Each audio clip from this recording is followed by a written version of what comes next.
Welcome back. In this tutorial, we'll see how to add data variables in your SaaS app and manage queries.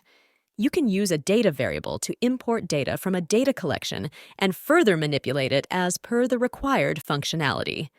Use this visual query builder to further filter data from this data collection.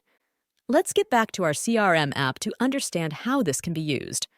On our customer creation page, there is a text field for requirement, and I want to change it to a drop-down list that can be used to select different products.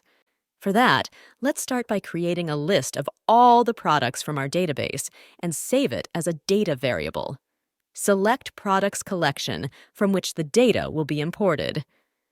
In our current scenario, let's add all the products that have a product name, or in other words, product name should not be null.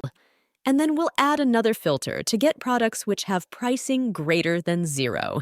Finally, let's select how this data will be used. The data can be used in multiple ways, such as to get the maximum or minimum value, to get the older or the newest data, get average value, etc. We'll save our data as a variable named product list. Please note that the variable name has to be typed without any spaces.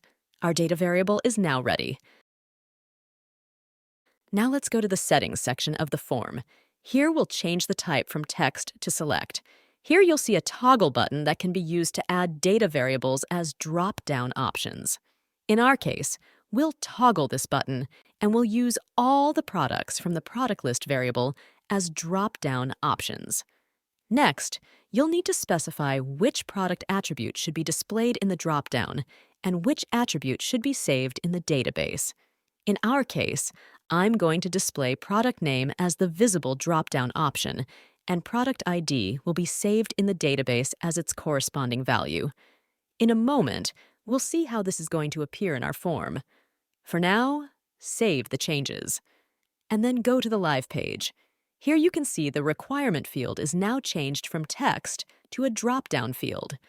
So to recap, in this video, we saw what data variables are and how they help us in importing, filtering, and manipulating data from our app database, and how this data variables can be used on our pages.